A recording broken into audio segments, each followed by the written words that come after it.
दर्शकगण, श्रोतागण, भाई और बहनों, मातृशक्ति को नमन। आज हम एक ऐसे विषय पर चर्चा करने जा रहे हैं जिससे आपके जीवन की धारा बदल सकती है, जीवन की दिशा बदल सकती है और आपको जीवन के अंदर बहुत बड़ा लाभ मिल सकता है। वह विषय है योग द्वारा मोक्ष। दो शब्द है, योग और मोक्ष। हम एक एक करके पहले इन शब्दों की परिभाषा करेंगे और फिर हम इन दोनों को आपस के अंदर जोड़ेंगे कि किस प्रकार ये एक दूसरे के पूरक है। योग का अर्थ होता है जोड़ना। सामान्यतया हम बच्चे को कहते हैं कि योग कीजिए, गुणा कीजिए, भाग कीजिए। योग का मतलब होता प्लस। अब जोड़ना, किसको जोड़ना? माइंड, बॉडी एंड सोल, तीनों को जोड़ने को योग कहा जाता है। हमारा मन, हमारी बुद्धि और हमारा शरीर और हमारी आत्मा, इन सबको जोड़ने को योग कहा जाता है कि हमारा मन, शरीर और आत्मा एक ही दिशा में चले। मन है शरीर का नियंत्रण करे और आत्मा इन दोनों पर नियंत्रण करे। जब हम ऐसी स्थिति में होते हैं तो ये सम स्थिति कहलाती है और सम स्थिति में रहने से हमें मानसिक स्वास्थ्य मिलता है, शारीरिक स्वास्थ्य मिलता है, आध्यात्मिक स्वास्थ्य मिलता है और हमारा इमोशनल हेल्थ भी हमें मिलती है। भाई और बहनों, योग हमारे भारत की कृति है। भारत में ही जन्मा, भारत में ही पैदा हुआ और योग के माध्यम से हमारे ऋषि मुनियों ने आश्रमों में रह करके विद्यार्थियों को शिक्षा दी, अपने जीवन को योगमय बनाया और योग के द्वारा साधना करके उन्होंने एक अच्छे समाज का निर्माण किया और साथ साथ अपने जीवन को मोक्ष तक ले गए। योग एक साधारण चीज नहीं है, इसको हम होलिस्टिक कह सकते हैं। अगर ये कहा जाए कि समग्रतया भारतीय संस्कृति में होलिस्टिक रूप से ऐसी कौन सी चीज है जिसे हम योग कह सकते हैं? हमारा भारत का प्रसिद्ध ग्रंथ गीता, जिसको कि कोर्ट के अंदर जब कोई शपथ लेता है तो गीता पर हाथ रखकर शपथ लेता है कि मैं जो कुछ कहूंगा ईश्वर की जो है आशीर्वाद से, ईश्वर की कृपा से सच सच कहूंगा, झूठ नहीं कहूंगा। उस गीता में क्या है? वो गीता पूरी योग से भरी गई है और कृष्ण भगवान ने 18 दिन के अंदर जो महाभारत का युद्ध लड़ा गया, 18 दिन के प्रत्येक दिन के अंदर अर्जुन को एक एक जो उन्होंने विवेक और एक एक जो उन्होंने सूत्र दिया और एक एक तरह का योग दिया, वह सारा गीता का सारांश है। पहले 6 अध्याय कर्म योग है, दूसरे 6 अध्याय है वह ज्ञान योग है और तीसरे 6 अध्याय भक्ति योग है। इन सबको मिला करके 18 अध्याय के अंदर गीता योगमय है और उसका उपसंहार है ध्यान योग। अब देखिए कि योग जो है वो हमारे शरीर पर किस तरीके से असर करता है। योग के द्वारा हम इस शरीर को साधते हैं और योग के जो अंग है वो आसन, प्राणायाम, ये उसके अंग है। तो आसन के द्वारा इस पूरे शरीर को जो है हम व्यवस्थित कर सकते हैं। हमारे शरीर के अंदर जो अकड़न होती है, जो जकड़न होती है, जो शिथिलता है, उसको योग के द्वारा मिटाया जाता है। आसन वही कहे जाते हैं जिन स्थिति के अंदर हमारे ये पक्षी है ना, जो जो स्थान ग्रहण करते हैं, जिस आसन में बैठते हैं, उसको हमने आसन का रूप दिया और ये लगभग 72 तरह के आसन हमारे भारत में प्रचलित है और सारे योगी लोग उन आसनों को करते हैं ताकि कि शरीर को साधा जा सके। और योग के द्वारा हम अपने मस्तिष्क को साध सकते हैं, मस्तिष्क के अंदर शांति ले सकते हैं। हमारा प्राणायाम है, हमारा सांस है बंधुओं। सांस एक ऐसी चीज है जो जीवन भर साथ देता है। जब तक सांसा तब तक आशा। हम लास्ट तक जो है इस श्वास के सहारे हम जीवन यापन करते हैं, और जब जब सांस चलता रहता है हमारा जीवन चलता रहता है। तो स्वारा जो श्वास है इसका स्वर योग भी कहा जाता है। ये पूरा स्वर विज्ञान है, इसके ऊपर शुकन अपशुकन और कौन सा जो है श्वास चल रहा है, ये हमारी ईड़ा है, ये हमारी पिंगला है, ये चंद्र स्वर है, और ये हमारा सूर्य स्वर है। ये सर्दी देता है, ये गर्मी देता है, कौन सा स्वर किस समय में चलता है। और अगर दोनों स्वर में हम स्थिर रह करके मध्यस्थ भाव में रहते हैं तो समचित्तता की स्थिति कहा जाती है, वो स्थित प्रज्ञता की स्थिति कहलाता है। कोई व्यक्ति उस स्थिति के अंदर हमेशा सम रहता है। योग एक ऐसी प्रक्रिया है जो करने से हमें जीवन के सारे सुख सारे लाभ मिल जाते हैं जो हम चाहते हैं। योग हमें लौकिक जीवन भी अच्छा बनाता है और उसके साथ साथ में हमारा पारलौकिक जीवन भी अच्छा बनाना चाहता है। भाइयों और बहनों, हम चाहते हैं कि हमारा वर्तमान जीवन अच्छा हो और साथ साथ के अंदर हमारा भविष्य को जीवन अच्छा हो। तो उसके लिए हमारे भारत की स्वयं की कृति जो है वो योग है, हमें जीवन में करना चाहिए। और इस हमारे हिंदुस्तान में 55 तरह के धर्म दर्शन आज विश्वविद्यालयों के अंदर सैद्धांतिक रूप से पढ़ाए जाते हैं, और हर धर्म दर्शन का जो प्रैक्टिकल पार्ट है, साधना का पक्ष है, वह योग के द्वारा कहा जाता है। और पतंजलि हुए हैं, उन्होंने चित्तवृत्ति निरोध योग है, चित्त वृत्तियों का निरोध करने को योग कहा है कि हमारी जो वृत्तियों में चंचलता है उसका हम निरोध करते हैं, उस चंचलता को मिटाते हैं, तो उसको योग कहा जाता है। योग एक ऐसी विधा है जिसके माध्यम से हम अपना वर्तमान का जीवन बहुत अच्छा बना सकते हैं। जो योगी पुरुष होते हैं वो अपने जीवन के अंदर जो सारी हमारी ज्ञान की शक्ति जो है, जो कि सामान्य व्यक्ति उसको वेस्ट करता है, योगी पुरुष होता है उस शक्ति के भंडार को जो है हमारी रीढ़ की हड्डी के नीचे उस शक्ति का भंडार भरा हुआ होता है, जिसको कि हम जो उसको कहते हैं शक्ति केंद्र, वहां से उठा करके कुंडलिनी जागरण करके, और ज्ञानी लोग जो है उस सारी शक्ति को तो है वो ये हमारा जो सहस्त्र सार है, ये या हमारा ये ज्ञान चक्र है, यहाँ पर स्थानांतरित करते हैं। ये योग की पराकाष्ठता है, ये योग की बहुत बड़ी विद्या है। भाइयों और बहनों, योग का जीवन जीने वाला व्यक्ति कभी भी शोषण नहीं करता, अनैतिकता नहीं करता और भ्रष्टाचार नहीं करता, और परिवार के लोगों के साथ में वो समन्वय बना करके, एडजस्टमेंट बना करके रखता है। आज हम देख रहे हैं कि हमारी इस सृष्टि पर, हमारी इस पृथ्वी पर या हमारे देश के अंदर जो बुराइयां क्यों आई, क्योंकि हमने भारतीय संस्कृति के पुराने हमारे योगमय जीवन, योग के सिद्धांत है, उनको छोड़ दिया। देखिए योग क्या कहता है कि आपको प्रातःकाल सूर्योदय से पूर्व उठना चाहिए।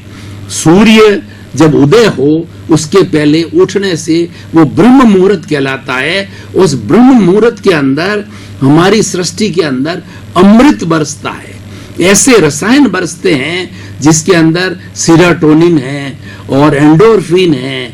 वो हमें हमारे शरीर के अंदर बहुत सी आनंद, प्रसन्नता और शालीनता से शरीर को भर देते हैं। बंधुओं, ये भी एक योग है। समय से सोना, समय से उठना, समय से खाना, समय से पीना, समय से काम करना, ये सारी योगिक क्रियाएं कहलाती है। योग का अर्थ है कि प्रकृति ने जो जो नियम बनाए उन नियमों का पालन करना। To follow their nature is called the yoga. हमारी जो ये योग की संस्कृति भारत के अंदर आज इतनी पॉपुलर है कि ये संस्कृति आज भारत से पूरे विदेशों के अंदर चली गई है। और हम अत्यंत सौभाग्यशाली है कि वर्तमान में हमको ऐसे प्रधानमंत्री मिले हैं श्री भाई नरेंद्र मोदी, जो कि स्वयं योग का जीवन जीते हैं और वो योग को समर्पित है। तो उन्होंने योग के सिद्धांत का गहराई से अध्ययन किया और स्वयं अपनी युवा अवस्था के अंदर वो हिमालय में उन्होंने साधना की है, योगियों के बीच में रहे हैं और उन्होंने पाया कि अगर व्यक्ति योग को धारण कर लेता है तो हमारी संस्कृति जो है बहुत डेवलप हो सकती है और हमारी संस्कृति के जो गिरते मूल्य है इस योग के माध्यम से जो पुनर्स्थापित किए जा सकते हैं। तो वो उन्होंने यूएनओ के अंदर जो है यूनाइटेड नेशन ऑर्गेनाइजेशन, जो कि पूरे विश्व का एक संगठन है जिसमें लगभग 200 देश सदस्य हैं, उनके बीच के अंदर हमारी योग की फिलॉसफी को रखा कि भारत के अंदर योग ऐसा है जो कि होलिस्टिक है, वो सभी तरह के स्वास्थ्य देता है, हमारी फिजिकल हेल्थ, हमारा मेंटल हेल्थ, हमारा इमोशनल हेल्थ, हमारा स्पिरिचुअल हेल्थ और हमारा सोशल हेल्थ। अगर कोई व्यक्ति चाहता है कि मुझे होलिस्टिक हेल्थ मिले तो उन्होंने सारे विश्व को ये बताया कि होलिस्टिक हेल्थ प्राप्त करने के लिए, एक अच्छा इंसान बनाने के लिए, एक अच्छे समाज की रचना करने के लिए, एक अच्छे विश्व की रचना करने के लिए पूरे विश्व को, जो ग्लोबलाइजेशन का युग है, विज्ञान ने तो ग्लोबलाइजेशन कर दिया, लेकिन हमारे इस योग ने हमारे भारतीय संस्कृति को वसुधैव कुटुंबकम बनाया। भाइयों और बहनों, आज हमने इस योग विषय के ऊपर मंथन किया। अब हमने मस्तिष्क को थोड़ा ठंडा करने के लिए हम थोड़ा ब्रेक दे रहे हैं और पुनः ब्रेक के बाद इस विषय पर हम गहन चिंतन और करेंगे। भाइयों और बहनों, हम ब्रेक के बाद के अंदर चैनल 24 न्यूज प्लस के इस कार्यक्रम में पुनः हम हाजिर हुए हैं और हाजिर होकर के जो विषय के ऊपर आपका और मेरा तादात्म्य बना है, वो पुनः हम इस विषय की गहराई को समझ करके जीवन में धारण करेंगे। अब हम किसी भी धर्म को उठा करके देख लें, चाहे इस्लाम हो, चाहे क्रिश्चियनिटी हो, चाहे जैनिज्म हो, चाहे बुद्धिज्म हो, चाहे जोरास्ट्रियन हो, चाहे जो है वो और भी कोई धर्म हो, सभी धर्मों के अंदर योग को सर्वोच्च महत्व दिया गया है। अब प्रश्न दूसरा आता है, हमने विषय का दूसरा पक्ष मोक्ष। मोक्ष हम किसे कहते हैं? सब तनावों से मुक्ति मिलना मोक्ष है। हम तकलीफ में हैं, हम कष्ट में हैं, फिर भी हमको कष्ट महसूस ना हो, अनुकूल हो चाहे प्रतिकूल परिस्थिति हो, उस परिस्थिति में व्यक्ति सम रहता है, अपने आप पर नियंत्रण करता है, तो वह स्थिति मोक्ष की स्थिति कहलाती है। और जो अंतिम मोक्ष जो हमारे जीवन छूटने के बाद होता है, वह ऐसी अवस्था है जिसको ब्लिस कहते हैं, यानी उसके अंदर पूरा सुख के बाद के अंदर दुख आता ही नहीं है, शाश्वत सुख है। इसीलिए हमारी भारतीय संस्कृति में मोक्ष को साध्य माना गया है।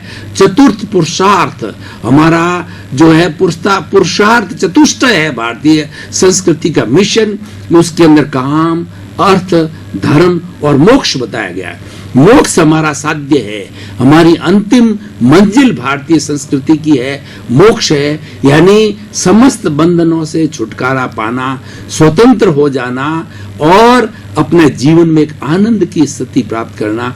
अब भाइयों, ये सारी मोक्ष की स्थिति है।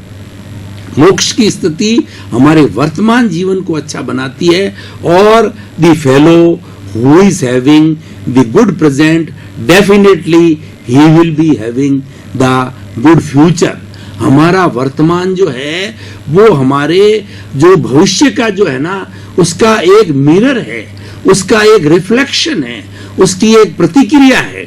जिसकी वर्तमान के अंदर अच्छी गतिविधि है तो निश्चित रूप से वह उसका भविष्य अच्छा ही होगा।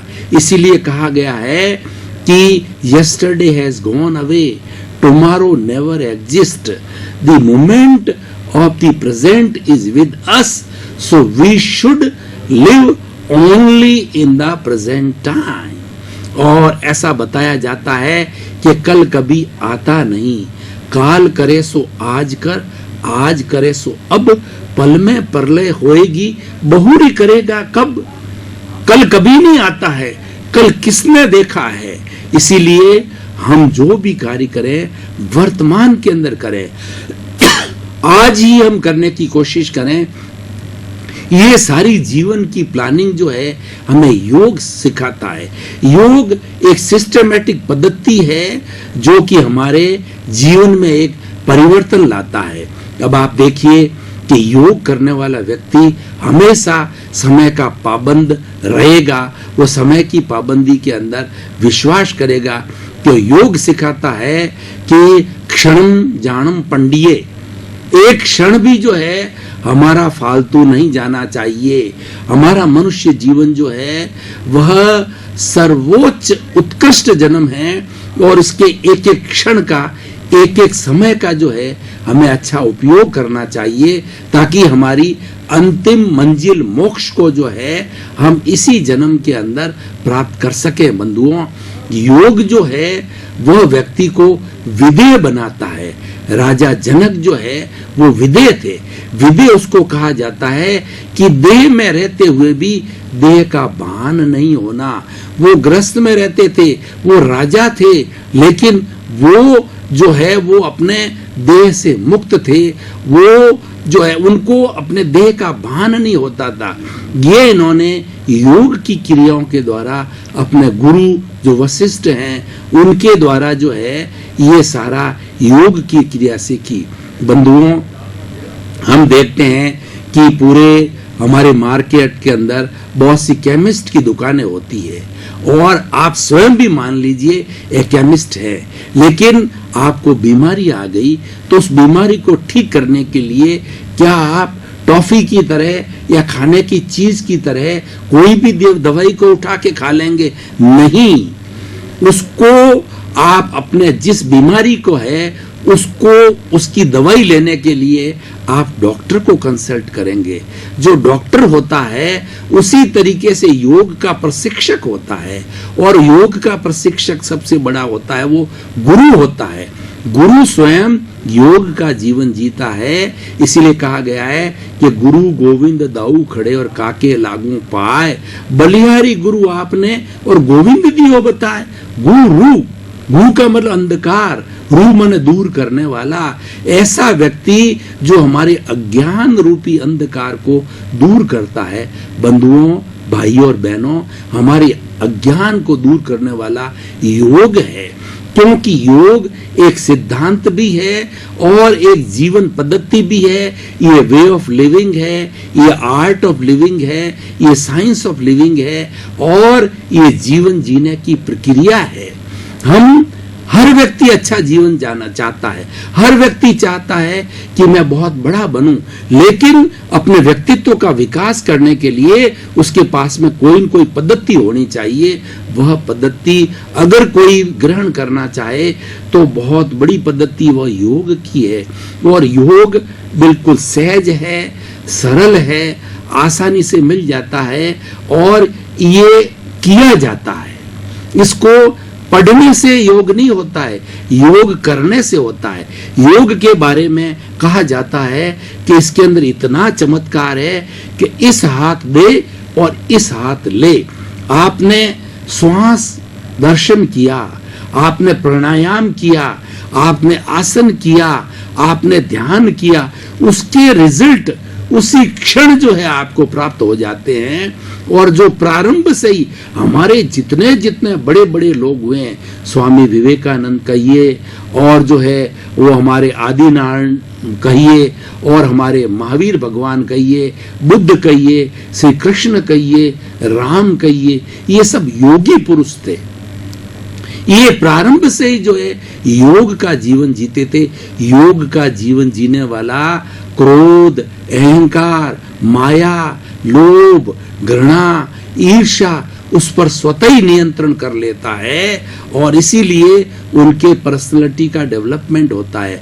आजकल भाइयों और बहनों, पर्सनालिटी डेवलपमेंट पर बहुत सी कार्यशालाएं लगती है, बहुत से सेमिनार होते हैं, बहुत से कॉन्फ्रेंसेस होते हैं, उसके अंदर सबसे बड़ा विषय जो है अगर योग रखा जाता है तो वह सेमिनार व कॉन्फ्रेंस जो है बहुत सफल हो सकती है, क्योंकि योग के अंदर पर्सनालिटी डेवलपमेंट, व्यक्तित्व विकास के सारे सूत्र भरे हुए हैं। योग ऐसा पुंज है जो गुणों की खान है। योग के अंदर कोई बुराई नहीं, योग कोई साइड इफेक्ट नहीं करता है, योग का कोई समय नहीं होता है, और योग किसी सीमा में नहीं बंधा हुआ है। योग त्रैकालिक होता है। योग भविष्य में था, वर्तमान में है और भूत में रहेगा, और इस सृष्टि में जीने वाले मनुष्य को, हर प्राणी को अगर वह योग का जीवन जीता है तो उसको एक अच्छा इंसान, एक अच्छा प्राणी बना सकता है। बंधुओं, योग जो है का अध्ययन करने वाला, और योग देखिए हमारे भारतवर्ष में कितने कितने तरह की योग है। अष्टांग योग है, स्वर योग है, हठ योग है, और हमारा कुंडलिनी जागरण योग है, इस्लाम के अंदर योग है, जैन में योग है, बुद्ध में योग है, और आपके हिंदुइज्म में है, बुद्धिज्म में है, क्रिश्चियनिटी के अंदर है। ऐसा कोई भी दर्शन, ऐसा कोई भी धर्म ग्रंथ नहीं है जिसके अंदर योग की बात नहीं कही गई हो। योग के बिना हमारा धर्म अधूरा है। योग के बिना व्यक्ति अच्छा हो ही नहीं सकता, और अंतिम मंजिल मोक्ष को प्राप्त तो किया ही नहीं जा सकता है। अब देखिए बंधुओं, एक बच्चा प्राइमरी क्लास में पढ़ता है, और धीरे धीरे वह अपना अध्ययन करते करते वो जो है पोस्ट ग्रेजुएट, ग्रेजुएट और डॉक्टरेट, पोस्ट डॉक्टरेट तक जाता है, और अपने एक पर्टिकुलर विषय का विशेषज्ञ होकर के वह अपने प्रैक्टिकल जीवन के अंदर आता है। अगर उस समय के अंदर उसको योग की विद्या सिखा दी जाती है तो वो एक होलिस्टिक, एक सुपर पर्सनैलिटी के रूप के अंदर हमारे सामने आएगा। तो आज भाइयों और बहनों, दर्शक गण, श्रोता गण, आज के इस विषय के माध्यम से मैं शिक्षक होने के नाते, कुलपति होने के नाते, प्रोफेसर होने के नाते आपको और सरकार को और सभी हमारी जीओस, एनजीओस है, उन सबको ये राय देना चाहूंगा कि आप अपने कैरिकुलम में, आप अपने पाठ्यक्रम के अंदर, आप अपने डे टू डे कार्यशाला के अंदर, डे टू डे वर्किंग के अंदर योग को अवश्य ही जोड़े। बंधुओं, गीता के अंदर भगवान ने योग शब्द को बार बार क्यों कहा? कि उन्होंने बताया कि योग के माध्यम से ही हम माइंड, बॉडी एंड सोल को जोड़ सकते हैं। आज माइंड, बॉडी एंड सोल को जोड़ना, जिसको रिडल कहा जाता है, इस रिडल को लेकर के हमारे वेस्टर्न फिलोसॉफी के बड़े बड़े विद्वानों ने, बड़े बड़े ज्ञानियों ने, बड़े बड़े हमारे दार्शनिकों ने, विचारकों ने इसके ऊपर इतना इतना काम किया है कि किस तरीके से जोड़ा जाए। और जब ये इस लाइन के अंदर गए और इस लाइन में उन्होंने विवेचन किया तो उन्होंने माना कि योग ऐसा पद्धति है जो कि वास्तव के अंदर जोड़ता है। मैं आपको उदाहरण के तौर पे भाई और बहनों बताना चाहता हूं कि आप करके देखिए। आप प्राणायाम जो है, हमारी जो है भस्त्रिका है, हमारी कपालभाति है, जो कि विधि कराई जाती है, उसको आप एक दिन भूखे पेट, खाली पेट जो है करके देखिए, और फिर प्रतिदिन और उसी दिन का पूरा आपकी जो है ना काम करने की पद्धति को करके देखिए, और एक दिन बिना किए देखिए, और आपको खुद को फर्क महसूस होगा कि हमारे दिमाग में बहुत संतुलन है। जो व्यक्ति अपने श्वास का नियंत्रण करता है, और आज हमारी मेडिकल साइंस ने ये प्रूव कर दिया कि सामान्य व्यक्ति जब टेंशन फ्री होता है तो 1 मिनट के अंदर 16 सांस लेता है। श्वास का मतलब इनहेल और एक्सेल, श्वास और प्रवास दोनों मिलकर के जो है वो एक पूरा श्वास कहलाता है।